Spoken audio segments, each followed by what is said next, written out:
Where's the fun in waiting? Play Sit and Go tournaments 24/7 only on Ace 2-3. This game involves an element of financial risk and may be addictive. Please play responsibly and at your own risk.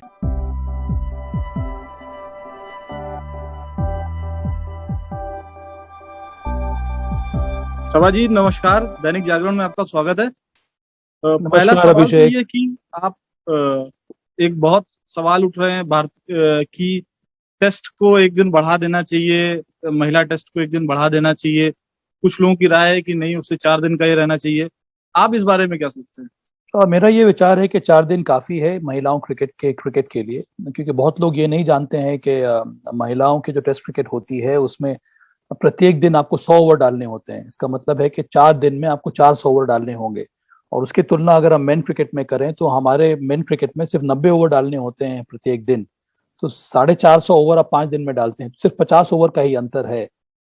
इसीलिए मुझे लगता है कि 4 दिन काफी है result निकालने के लिए। ये अलग बात है अगर बारिश हो जाती है तो फिर वो तो उसके वजह से विघ्न पड़ जाता है, पर ये तो मेंस क्रिकेट में भी होता है। कई सारे मैचेस ड्रॉ हुए हैं।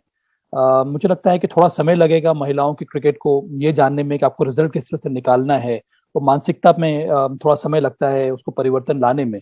और ये पुरुषों के खेल में भी हुआ है, पुरुषों के क्रिकेट में भी हुआ होगा, में भी हुआ है। क्योंकि पिछले एक दशक में अगर हम देखें तो उसके 2000 या फिर मे बी लेट 90 से ही ये रिजल्ट हमें देखने को मिले हैं टेस्ट क्रिकेट में, क्योंकि वहां पर और ज्यादा एग्रेसिव क्रिकेट खेलना शुरू किया है पुरुषों ने। और कुछ वही उसी प्रकार का के परिवर्तन की जरूरत है महिला क्रिकेट में भी, जो मुझे विश्वास है कि बहुत जल्द देखने को मिलेगा।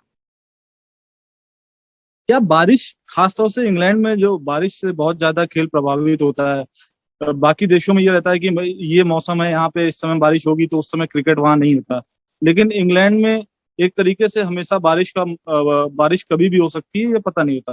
तो क्या इंग्लैंड में जो मैच हम लोग आयोजित करते हैं या तो उसको लेके क्या कुछ एक रिजर्व डे जरूरी होना चाहिए वहां पे? क्योंकि आपने देखा कई महत्वपूर्ण मैच 2019 वर्ल्ड कप में तो कई मैच बारिश के कारण धुले गए। नहीं, देखिए वहां पे अब वेन्यू है देश के हिसाब से आप रूल चेंज नहीं कर सकते हैं। अब टेस्ट क्रिकेट अगर 5 दिन का है पुरुषों को और 4 दिन का है महिलाओं को, तो ऐसा नहीं हो सकता है कि आप एक एक्स्ट्रा रिजर्व डे आप रख लें। अब वर्ल्ड टेस्ट चैंपियनशिप में, चूंकि वर्ल्ड टेस्ट चैंपियनशिप फाइनल था, इसी वजह से वहां पर एक और रिजर्व डे रखा गया था। पर मुझे लगता नहीं है कि इसके बारे में इस समय कोई कार्रवाई की जा रही है या फिर इसके बारे में सोचा जा रहा है। अब बारिश तो कहीं भी हो सकती है, इसको कहना बड़ा कठिन हो जाता है। और मुझे लगता है कि जो 4 दिन का महिलाओं का खेल है या फिर 5 दिन जो पुरुषों का है, उसमें और कोई परिवर्तन करने की आवश्यकता है नहीं, या फिर एक्स्ट्रा रिजर्व डे डलवाने की जरूरत है नहीं। हम देश के हिसाब से तो रिजर्व डे नहीं रख सकते, लेकिन क्या ऐसा किया जा सकता है कि टेस्ट में मिनिमम इतने ओवर हों? देखिए वो तो है, पर उसमें और हम लोग बात कर सकते हैं स्ट्रिक्टर पेनल्टी की, ताकि फोर्स किया जाए टीमों को कि हर दिन जितने स्टिपुलेटेड ओवर्स डालने होते हैं वो आप करें, और अगर आप नहीं करेंगे तो फिर आपको इस प्रकार की पेनल्टी होगी। इस समय अगर पेनल्टी है भी तो वो सिर्फ मॉनेटरी है, या फिर कई बार ऐसा होता है कि जो कप्तान है उसको सस्पेंड कर दिया जाता है, वो एक मैच बैन कर दिया जाता है, या फिर उसको एक मैच का सस्पेंशन मिल जाता है। तो पेनल्टी सिर्फ यहीं तक सीमित रहती है। मुझे लगता है कि अब आवश्यकता हो रही है कि आप पेनल्टी को और ज़्यादा स्ट्रिक्ट करें, ताकि खेल में ही खिलाड़ियों को ये लगने लगे कि अगर हमने ओवर सही समय पर नहीं डाले या पूरे ओवर्स नहीं डाले तो उसका असर उसी मैच में होगा जो हम खेल रहे हैं। और अगर इन सब बातों पर ध्यान देगी आईसीसी या फिर जो क्रिकेट कमेटी है, उनकी जो टेक्निकल कमेटी है, मुझे लगता है कि उसका बहुत ज़्यादा फायदा होने वाला है। क्योंकि स्पेक्टेटर्स हों या फिर ब्रॉडकास्टर्स हों, उन सब पर असर पड़ता है कितने लंबे समय तक आप खेल चलाएंगे। इसीलिए आवश्यक है कि पेनल्टी को और स्ट्रिक्ट किया जाए, ताकि सभी कप्तान या सभी टीमें इसके बारे में सोचें।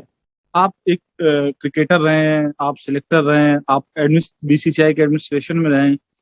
आपको क्या लगता है कि वुमेन क्रिकेट के लिए अभी और क्या होना चाहिए?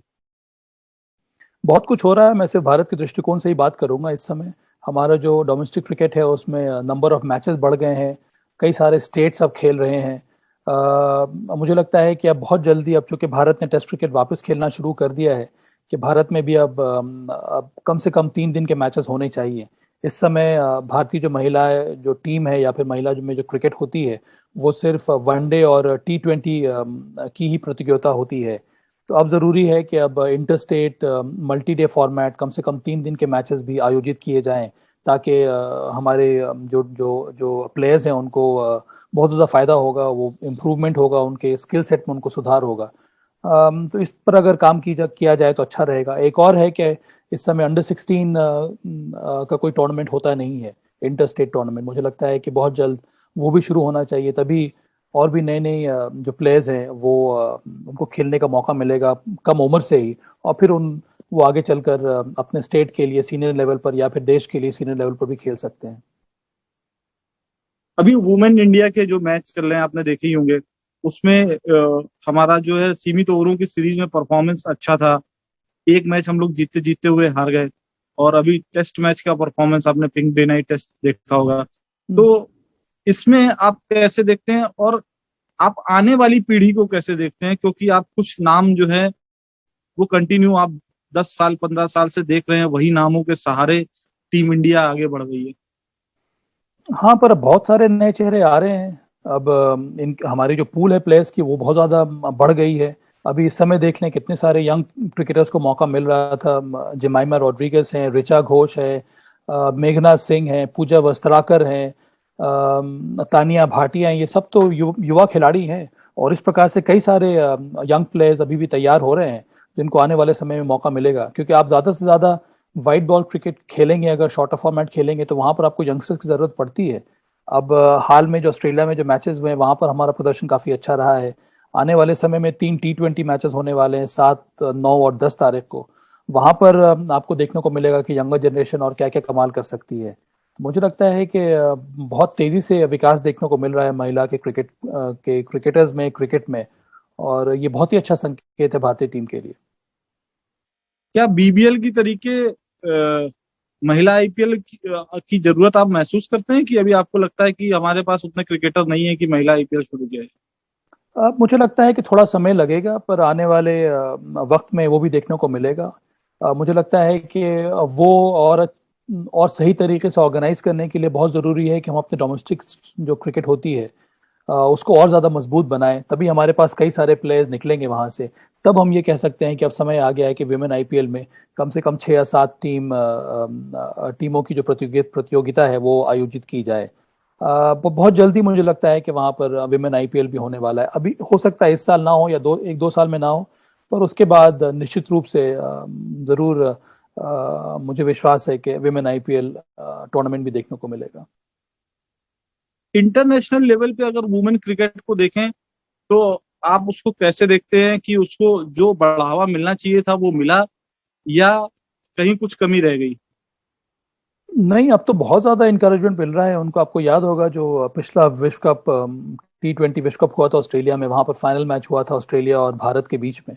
वो मैच जो है वो MCG में हुआ था, वहां पे करीब फुल हाउस था। इसका मतलब है करीब 80-85 हजार लोगों ने आकर वो मैच देखा था। तो ये बहुत बड़ी बात है। इसका मतलब यही है कि अंतर्राष्ट्रीय स्तर पे भी महिलाओं की जो क्रिकेट होती है उसका इम्पैक्ट देखने को मिल रहा है, और लोग चाहते हैं और ज्यादा से ज्यादा विमेन क्रिकेट को देखना। और इसी प्रकार से भारत की भी कुछ वही अवस्था हो रही है। और मुझे लगता है कि ये महिला की क्रिकेट का जो स्वास्थ्य है उसके लिए बहुत ही अच्छा है, और आने वाले समय में और ज्यादा इम्पैक्ट इसका हमें देखने को मिलेगा। मेरा आखिरी सवाल है वुमेन क्रिकेट और मेंस क्रिकेट दोनों के लिए। क्या आपको लगता है कि विश्व में और लाइक फीफा आपको बहुत मजबूत टीमों की जरूरत है, कि कंपटीशन इतना ज्यादा टफ हो कि सब लोग सबके मैच, हर जैसे भी भारत में भारत का मैच देखा जाता है या ऑस्ट्रेलिया का मैच देखा जाता है, लेकिन श्रीलंका का मैच हो रहा है या वेस्ट इंडीज का मैच हो रहा है तो बहुत कम लोग देखते हैं। तो क्या इस तरीके की जरूरत है कि इतना टफ कंपटीशन हो कि बाकी टीमों के भी मैच दूसरे देशों में देखे जाएं? देखिए, उम्मीद तो यही है कि कंपटीशन और ज़्यादा स्टिफ होना चाहिए और अच्छी क्वालिटी वाली टीम्स होनी चाहिए। पर देखिए, अंतर बहुत बड़ा है फुटबॉल और क्रिकेट में। फुटबॉल एक ग्लोबल स्पोर्ट है, अभी क्रिकेट एक ग्लोबल स्पोर्ट हुआ नहीं है। हालांकि बहुत सारे नेशंस हैं जो इस समय ICC के मेंबर हो गए हैं, उनके आपस के मैचेस होते रहते हैं, वहां से टीम्स क्वालिफाई करती हैं, फिर उनको विश्व चैंपियनशिप में खेलने का मौका मिलता है। पर जिस तरह का इम्पैक्ट इन सभी देशों में, इमर्जिंग नेशंस में होना चाहिए क्रिकेट को लेकर, वो अभी नहीं है।